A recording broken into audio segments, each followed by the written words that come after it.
কথা, মাছ ছাড়া কেউ চলতে পারে না। তারপরে বাংলাদেশের কাচ্চি বিরিয়ানিটা মিস করে, কাচ্চি বিরিয়ানি বলতে যেটা গরুর মাংস দিয়ে বানায় তেহারির মতো ওইটা।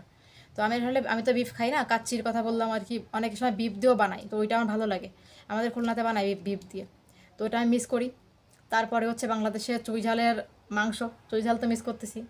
তার বাংলাদেশি যেগুলো অনেক ঐতিহ্যবাহী খাবার আমাকে বলে না, বলে তোকে বলবো না, তোকে বললে তুই কষ্ট পাবি, থাক তোকে বলতে হবে না, তোকে খেতে জানতে হবে না। আমি বললাম থাক, আমাকে বলিস না, আমার খারাপ লাগবে। তারপর হচ্ছে ভেটকি মাছটা আমি অনেক পছন্দ করি, ইলিশ মাছটা। তবে করাচিতে বেশ কিছু বাঙালি আইটেম পাওয়া যায়, এখানে গেলে পাওয়া যায়, কিন্তু এক্সপেন্সিভ অনেক বেশি। আমি কি বাংলাদেশি খাবার মিস করি? আমাকে অনেকে প্রশ্ন করো, আমি কি বাংলাদেশি খাবার মিস করি? আমি তো পাকিস্তানে থাকি, তো আমার কি বাংলাদেশি খাবার খেতে মন চায় না? আমার কি এদেশের খাবার ভালো লাগে? আমার কি দেশের খাবার একবারও মন চায় না? আমি এই খাবারগুলো খেয়ে কীভাবে টিকে আছি? মানে পাকিস্তানি খাবার আর বাংলাদেশি খাবার তো আকাশ পাতাল ডিফারেন্স। তো আমি কিভাবে এগুলো নিয়ে এভাবে আছি এই খাবারগুলো নিয়ে? আমি কি খেতে পারতেছি আদৌ? আমার কি মুখ দিয়ে খাবার যাচ্ছে? আমি কি এই খাবারগুলো নিয়ে কোনো অভিযোগ করতেছি না? আমি কি এখানে থাকতে ভালোবাসতেছি? হ্যাঁ। প্রশ্নগুলো অনেক প্রশ্নগুলো অনেক, কারণ জানার আগ্রহ থাকতেই পারে। দেখো আমাদের দেশের, বাংলাদেশের মেয়েরা অনেক দেশে যায়, কোরিয়াতে যায়, তারপরে তোমার বিভিন্ন কান্ট্রিতে যায়, হ্যাঁ, আমেরিকাতে যায়, তারপর হচ্ছে যে ইটালি, বিভিন্ন কান্ট্রিতে যায় না, ঘুরতে যায় সবাই। তো এটা হচ্ছে ব্যাপার, অনেকে ঘুরতে যায়, অনেকে বিবাহ সূত্রে আসে। তো এটা হচ্ছে কথা, কিন্তু আমার কথা হচ্ছে যে আমি এখানে আসি পাকিস্তানে, সেখানে আসলে অনেক কিছু সংকট, আগেও বলছিলাম, মাছ টাছ অনেক কিছু সংকট বাংলাদেশিদের জন্য। সেক্ষেত্রে আমি কীভাবে এখানে ঠিকঠাক মতোভাবে আসি? এটা প্রশ্ন তো, প্রশ্ন না? হ্যাঁ, একটা প্রশ্ন। তো আমার কথা হচ্ছে আমি বাংলাদেশ থেকে পাকিস্তানে এসেছি, মোটামুটি আমি এখানে ম্যানেজ করে নিছি, বাট আমি কিন্তু সত্যি কথা বলতে বাংলাদেশের সবজি এখানে পাই না। তো আমি অনেক মিস করি এগুলো, বাংলাদেশের খাবার দাবার মিস করি। যেমন আমি অনেকগুলো খাবারের মধ্যে কিছু খাবারের নাম বলি, যেমন তুমি মনে করো বাংলাদেশের মাছটা সবার আগে আসে। যারা বলে যে আমি মাছ খাবো না, এটা ভুল কথা, মাছ ছাড়া কেউ চলতে পারে না। তারপরে বাংলাদেশের কাচ্চি বিরিয়ানিটা মিস করে, কাচ্চি বিরিয়ানি বলতে যেটা গরুর মাংস দিয়ে বানায় তেহারির মতো ওইটা। তো আমি তো বিফ খাই না, কাচ্চির কথা বললাম আর কি, অনেক সময় বিফ দিয়েও বানাই, তো ওইটা আমার ভালো লাগে। আমাদের খুলনাতে বানাই বিফ দিয়ে, তো ওটা আমি মিস করি। তারপরে হচ্ছে বাংলাদেশের চুই ঝালের মাংস, চুই ঝাল তো মিস করতেছি। তারপর আরও মানে অনেক অনেক খাবার আছে যেগুলো বাংলাদেশের, মাছ ভোনা, মাছের কারি, কালা ভুনার উপরে তো কোনো কিছু হয়ই না, যেটা এখানে পাই না আমি। আমি কালা ভুনা সপ্তাহে একবার হইলেও খাই। আর কালা ভুনা আমি খাইতাম কোন জায়গা থেকে তোমাদেরকে বলি, আমি ফার্ম গেট থেকে খাইতাম কালা ভুনা। ফার্ম গেটের একটা হোটেল আছে না, ওই ওই জায়গার কালা ভুনা এত বেশি মজা আমি ভুলতে পারি না। ঠিক আছে, তো এই হচ্ছে কথা। তারপর হচ্ছে তোমার আরও বাংলাদেশের সবজির বন্ধু, পুঁই শাকটা মিস করি, কারণ এখানে পুঁই শাক নেই। পুঁই শাক নেই, সাদা শাক নেই, লাল শাক নেই, এগুলো আসলে আছে করাচিতে, যেখানে বাঙালি কলোনি আছে, বাঙালি কলোনিতে পাওয়া যায়, আমাদের এখানে এসব পাওয়া যায় না। তাহলে ভাবো এই খাবারগুলো আমি কতটা মিস করতেছি, এই খাবারগুলো আসলে কতটা মানে জান পরাণ দিয়ে ভালোবাসি আমরা, সেই খাবারগুলো মিস করতেছি। তারপরে এখানকার আমি একটা কথা বলি, কচুরমুখী যেটা না, আমি কচুরমুখী অনেক বেশি পছন্দ করি। এখানকার যে কচুরমুখী নিয়ে আসে, আমি রান্না করি, ঠিক আছে, বাংলাদেশে তো স্বাদ নেই, আবার এটা কী হয়, মানে ওরকম সেদ্ধও হয় না, আর বাংলাদেশের কচুরমুখীগুলো গলে যায় একদম। মানে এখানকার কচুরমুখীগুলো এরকম আমি দেখিনি।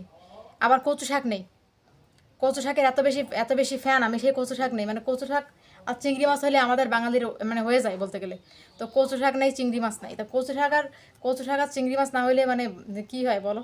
তারপরে আরও অনেক ধরনের সবজি আছে যেগুলো এখানে আসলে অ্যাভেলেবেল না।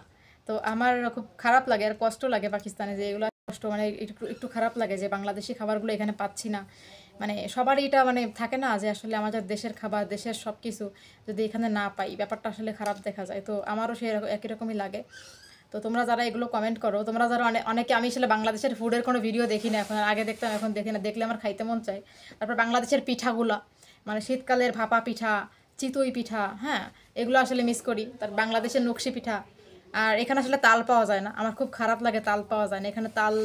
আমি তালের পিঠা খুব পছন্দ করি। এমনকি ব্যাপার হয়েছে কি, আমি আমি সারা বছরের জন্য আমার তাল আমি ফ্রিজ করে রাখি তাল, যাতে আমি পিঠা বানাই সারা বছর খাইতে পারি এরকম। তালের পিঠা আমার এত ফেভারিট, কিন্তু তাল এখানে নেই, এখানে তাল পাওয়া যায় না।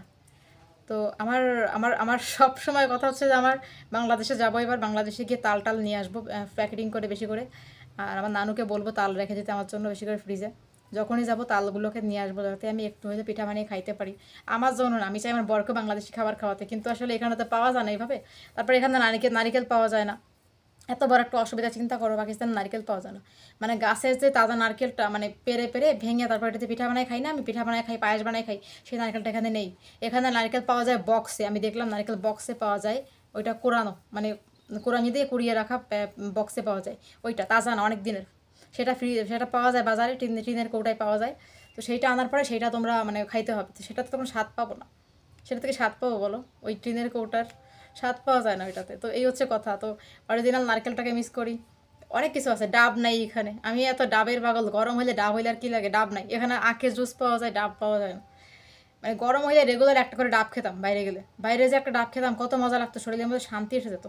তো এখানে ডাব নেই, মানে অনেক ধরনের খাবার এখানে নেই। আবার পাকিস্তানের খাবার তো বাংলাদেশে সবগুলো পাওয়া যাবে না, এরকম একটা ব্যাপার। দুইটা দেশ দুই রকমের সংস্কৃতির মধ্যে চলে, আসলে দুইটা দেশ কখনোই এক হবে না। আসলে আমরা বাংলাদেশি মানুষ পৃথিবীর যে কোনো দেশে গেলে আমাদের খাবারকে মিস করবো, শুধু পাকিস্তান বলে না, পৃথিবীর যে কোনো দেশে আমাদেরকে মিস করতে হবে, কিন্তু তারপরেও ম্যানেজ করে নিতে হয়, ঘর সংসার ফ্যামিলি সব কিছুর মেনটেন করে আমাদেরকে ম্যানেজ করে নিতে হয় যে আমরা আসলে মানুষ, আমাদেরকে এভাবে চলতে হবে। আমরা সবসময় এক জায়গাতে থাকবো না, মানুষ বিভিন্ন জায়গাতে স্থায়ী, মানুষ বিভিন্ন জায়গাতে চলাচল করে, মানুষ সবসময় এক জায়গায় থাকে না।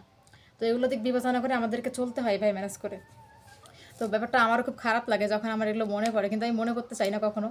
আর আমার কিছু ফ্রেন্ড সার্কেল আছে যারা আসলে এইভাবে আমাকে এই খাবারগুলো সম্পর্কে বলে না, কারণ খাবারগুলো সম্পর্কে বললে পরে আমার কষ্ট লাগে, ঠিক আছে? আমার এমন অনেক ফ্রেন্ড আছে যারা কিছু খায় বাংলাদেশি যেগুলো অনেক ঐতিহ্যবাহী খাবার, আমাকে বলে না, বলে তোকে বলবো না, তোকে বললে তুই কষ্ট পাবি, থাক, তোকে বলতে হবে না, তোকে খেতে জানতে হবে না। আমি বললাম থাক, আমাকে বলিস না, আমার খারাপ লাগবে।